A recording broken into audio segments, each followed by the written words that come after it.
Now, how did you get it so that you had the I know sometimes commercials do this. I know it's not new, but you have the two protagonists sort of in a little bubble, and everything's moving around them in slow motion. Yeah. Well, really, at that point, once we trigger the mechanical effects and set all this stuff into the air and in motion, the visual effects department takes over, and Paul Franklin, the visual effects supervisor, did a great job of kind of keeping everything floating in the air, and then adding in other elements and adding layer after layer after layer of things floating around, and sort of keeping it all in the air while the actors, respond in a normal fashion. But so that one, is a great combination of the mechanical effects and the visual effects. I think one of the ones that we're most proud of really is the hallway fight sequence that has two parts to it. It has one part where it's a fight in the hallway as it's rotating, and so sort of. You had a big gimbal for that, right? Yeah, we did. Yeah, built a large hallway in England. It could be rotated 360 degrees, and so Joseph Gordon-Levitt and the stunt player he's with have a massive fight in this hallway as the set's tumbling around, and they climb up and down walls, and then there's a point in the same hallway where is triggered by, at another level in a dream, van tumbling down a hillside, and that triggers a zero gravity environment for Joe in that hallway, and we have him floating down the hallway. And most everything is done as a mechanical effect, and the only visual effect in that is wire removal and that sort of thing. But really, it's...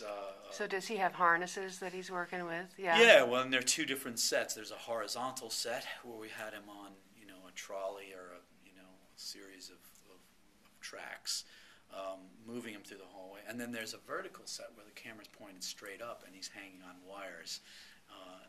And Chris and his editor, Lee Smith, cleverly cut between the two to keep the audience completely fooled as to how we did it. And they're fun sequences in the end. How long did they take? I don't know. It's hard to remember, but because we do a little bit at a time. We'll do a couple days there, and while they're re-rigging, doing something, preparing for the next part of it, we'll jump onto another set and shoot. We have a very efficient machine, so we're never waiting on anything. We keep shooting all the time. Now, when you shot the sort of stunning sequences, I guess they're supposed to be in Japan with the big cliffs, and the huge sets. Yeah, how did you accomplish that scale? Yeah, well, I think it's a combination of miniature and effects. Miniature and visual effects, and putting the Japanese castle, on the top of that hill in the end. But we shot the interiors at Warner Brothers, Stage 16, built an enormous Japanese castle interior that eventually we collapsed to the ground, and we like to blow up most of the sets that we built. So that's always no fun. Exception. Now, did you consciously say, okay, we're going to emulate some of the kind of lighting designs of this and the look of a Stanley Kubrick feel?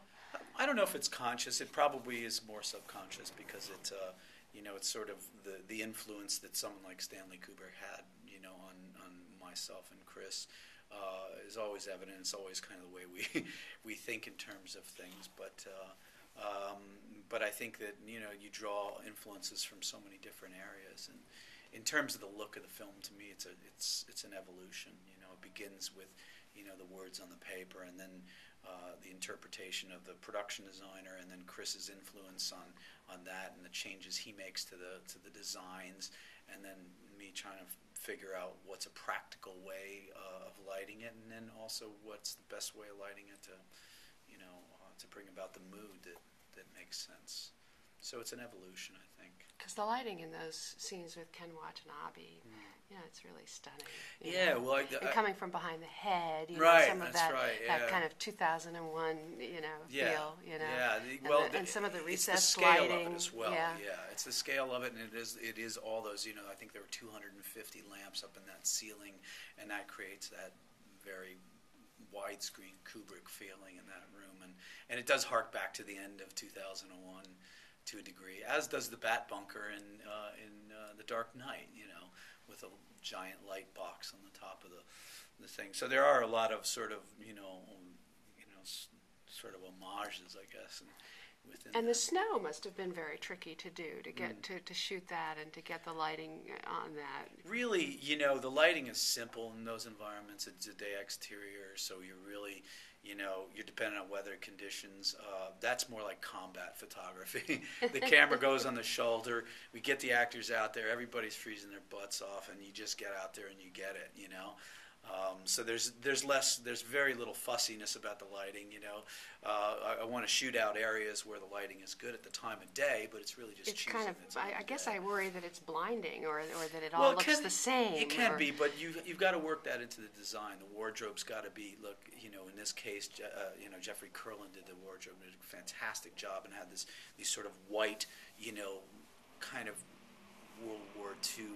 Patton's Third Army, combat suits that the guys wore, and that blends in with the white. So really, the faces stand out, and that gave that a very unique look. And it's intercut, of course, with the rain in L.A.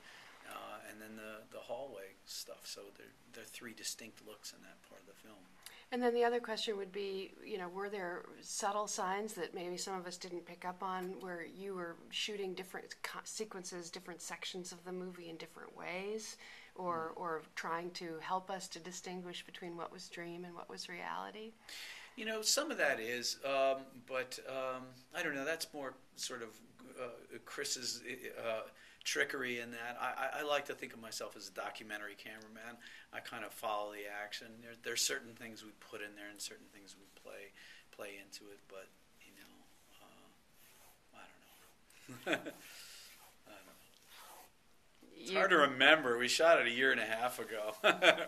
I'm so into the next movie right now. It's hard to. Well, talk about that. I can't really. Apparently the script. We now know that Anne Hathaway is the Catwoman, or Selena Kyle, or whatever her name is. I think we know that, and that now there's even discussions of bringing Joseph Gordon-Levitt in. What part would he be playing? I'm not involved in any of those discussions. I really can't comment on that. To, and it's really not my part of it. But apparently it is very much a part of this Batman trilogy. It's you're able to sort of go beyond what happened before. I can talk about my part of it. And that's All about right. it. My part of it is that I think it's a fantastic script. It's really exciting for me to get into what is the third installment of Chris's trilogy, and he's really. Written a fantastic narrative that's got me very excited to film it, and so the challenge that once again that I will have is to come up with sort of a unique look for this film that still fits in with that trilogy, but is not identical to Batman Begins or to The Dark Knight. Thank you.